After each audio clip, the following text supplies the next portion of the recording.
Hello everyone, and welcome back. This will be the final tale of the guild known as Funky Town, as it started from nothing and rose to a higher place. They had gathered the necromancer and allowed him to join their guild. For the necromancer and Funky Town have a common enemy, the guild. So, the brave leaders of Funky Town began a perilous journey to gather more undead bodies for the necromancer. For he had told them of his ways and his views, and convinced them that the dead and the use of necromancy was just another tool, such as any magic. So they helped him. And they raised archers to fire from a distance, protectors who dealt no damage, but protected the necromancer, known as Phil. For if Phil died, all the undead creatures would turn against their owners and become hostile. There rose a great monstrosity constructed of 30 bodies, forced together, intertwined. They built a catapult. They geared up for war.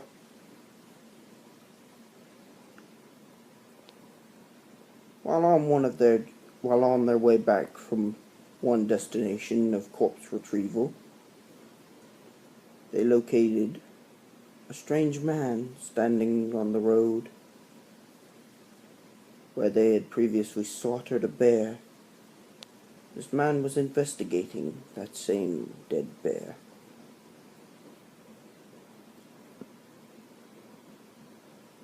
They talked with him. They realized that most people would not have a kind view of them helping a necromancer. So they claimed that they were from Funky Town, as they were, but said that they were trying to prevent the necromancer from getting the bodies.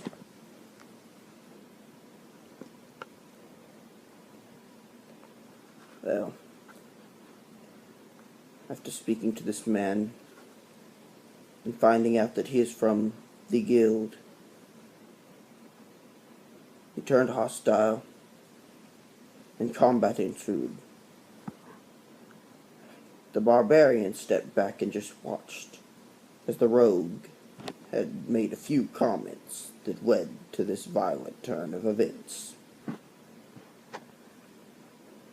Once he had managed to bring down this strange-looking man with shiny skin,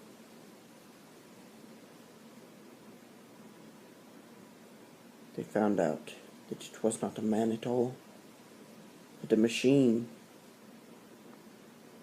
His cogs and springs fell out. They investigated the body, but it was far beyond anything that they could comprehend. Returning, they continued growing their undead army, and a little bit of growing their living army.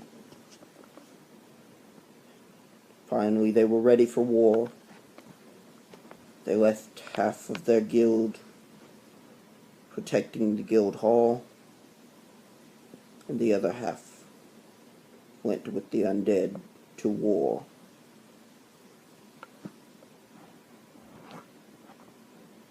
As they arrived, they saw a giant wall protecting the compound. They sent their undead monstrosity to tear down the gate.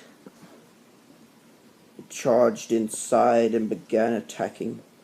The undead archers attacking from the outside, firing upon the walls.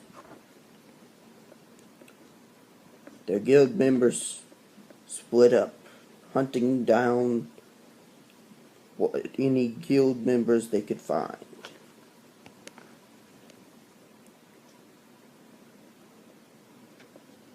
The barbarian used the catapult to launch himself over the wall. He was aiming for on the wall and missed. He managed to find the entrance that led to the wall and climbed up. He then proceeded to travel around and push 10 out of 12 men off the wall, breaking their necks upon landing. Their undead archers took out the rest. They traveled down, and both man and machine had approached, trying to stop this undead monstrosity. As they fought, Phil stood surrounded by his protectors, controlling the monstrosity, keeping it from turning against the wrong people, and ensuring that it would continue to fight. But after many waves, this monstrosity fell.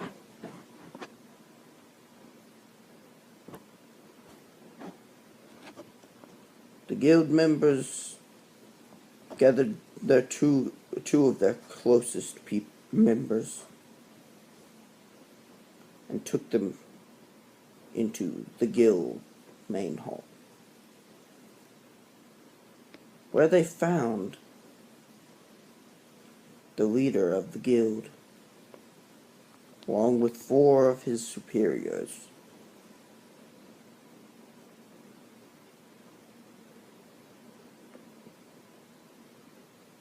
This man cared not for the lives of those around him, as he picked up one of the lackeys and threw it, smashing the receptionist's desk.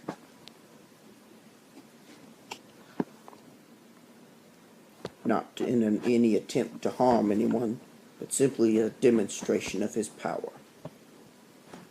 The fight ensued.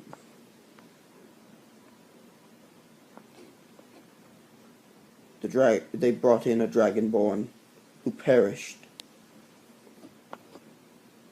Remaining was the barbarian,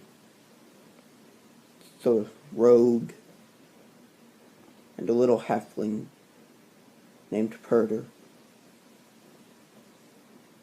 who, on a side note, I've scripted to die twice and failed, and improvised his death once and failed. Drunk halflings are immortal.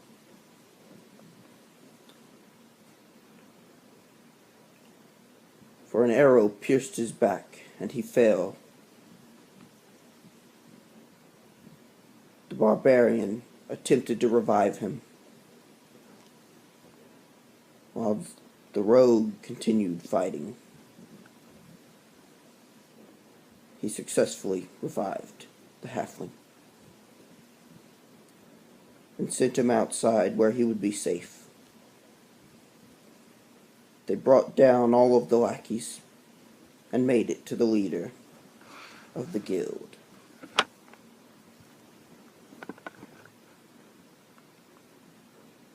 I think someone's camera shy.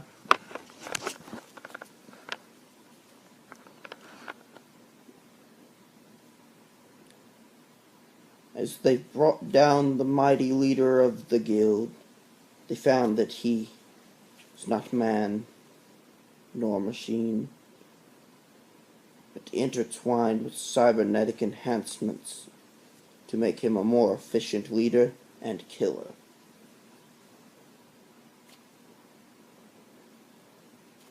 And so, years later, Funky Town had expanded and had guild halls in many of the major cities.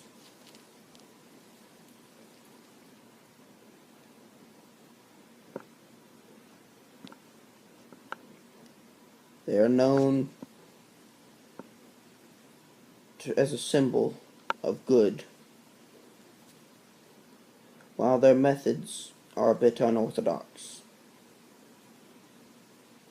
They do fight for what they believe is right, and they are known for each of their guild halls having two things: